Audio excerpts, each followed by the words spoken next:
Well, good morning, Covenant.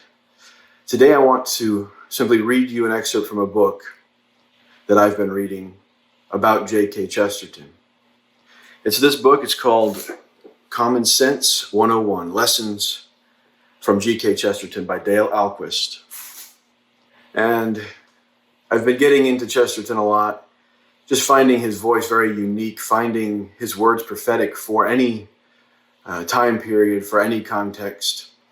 And I told my friend it was like discovering Chesterton was like somebody giving me a key to a door in my mind that I never knew I had. And when it opened, there was a whole new world, seeing things that I had never seen before that seemed familiar but were new. And I thought this particular passage really spoke to the time that we're in. And I think to the lesson that God would have us to learn as his people, one of the many lessons. I really think this is the lesson that he is pressing and wanting us to learn. There's no excuse for being bored. The world is overflowing with more than enough beauties and fascinations and mysteries to fill several lifetimes. And yet, the modern world is bored. Our entertainment grows louder, flashier each year, and more bizarre and even more desperate attempts just to keep our attention. As G.K. Chesterton proclaims, the world will never starve for want of wonders, but only for want of wonder. There are no dreary sights, he declares, only dreary sightseers. He claims that there were two things he never encountered in his whole life, an uninteresting subject and an uninteresting person. But he did find many uninterested persons. The bored, the cagey, the people who think the excitement is elsewhere, never here.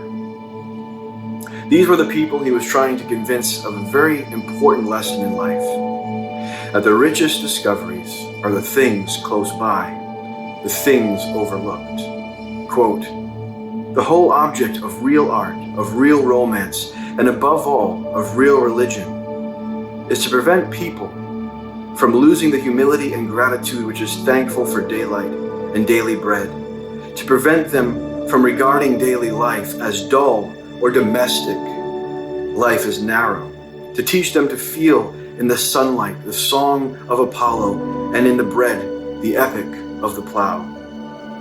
What is now needed most is intensive imagination. I mean the power to turn our imaginations inward on the things we already have and to make those things live. It is not merely seeking new experiences which rapidly become old experiences. It is really learning how to experience our experience. It is learning how to enjoy our enjoyment. Our first act each day should be an act of thanksgiving. We should begin by being grateful to have been created. We should regard life as an ecstasy, a mercy, an unbelievable privilege. And yet, it is the hardest of all earthly tasks to turn back and wonder at the simplicities we have come to ignore. For some strange reason, the most unpopular of all doctrines is the doctrine that declares the common life divine. When we praise democracy, it turns out that there is nothing that so terrifies man as the decree that they are all kings. And Christianity, oddly enough, is the hardest of gospels, for there is nothing that so strikes men with fear as saying that they are all sons of God. But this is the good news. Chesterton tries to get us to feel what he calls the intoxication of existence and the invaluable, incomparable gift of life. Chesterton says that it is only the obvious things that are never seen, the things that we have been seeing all along without seeing them. And one of those obvious things is the strangely elusive thing called happiness. All the true things about happiness have been said and are always being said, and yet we have managed to ignore them. It is another example of us not knowing how to enjoy enjoyment. We put so much emphasis on the pursuit of happiness rather than on the happiness itself. All the things that we need to make a reasonably happy life are within our grasp. If we pause in our frantic pursuit of happiness, if we stop and try to picture happiness, it is something different from the fussing frustration that fills our pursuit. Happiness is something simple and basic, and everyone knows this if they would only stop and consider it. It is common sense. If we neglect the basic pleasures, the reasonable happiness that is already available to us, we will chase after unreasonable sorts of happiness. The impossible, or what we can never have and never should have, that sort of divine discontent is not the pursuit of happiness, but rather the pursuit of unhappiness. The point of the story of Satan is not that he revolted against being in hell, that he revolted against being in heaven.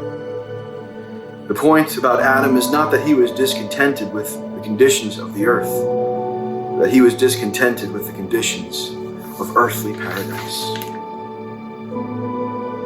This discontent leads to the loss of wonder. The world becomes stale and other problems follow. There is a clarity and contentment, and it is something that we can control, something we can choose. It is a happiness that we can choose. The misery of discontent is passive, it is cynical, it is suspicious, and short, it is hopeless. But wonder is active, it shimmers, it is full of faith and hope, and it is eternal. Ultimately, there's only one thing to enjoy, and only one thing can ever make us happy. Ironically, both the skeptic and the believer think the gospel is too good to be true.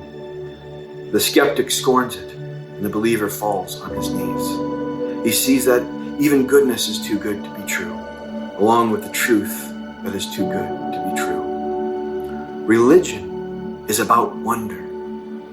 Wonder is the positive element of praise, the wonder of creation and of the Creator, the wonder of what we have been given, and if we think about it, the hint of a wonder of something we have lost. We know that there is something perfect only because we have an imperfect vision of it. Paradise, says Chesterton, is a hope, but it is also, some strange way, also a memory. We recognize paradise because we recognize we have been deprived of it. The way to love anything is to realize that it might be lost. It makes us look on everything with a new appreciation. What if we did not have it? Gratitude is the highest form of thought. Gratitude is happiness doubled by wonder.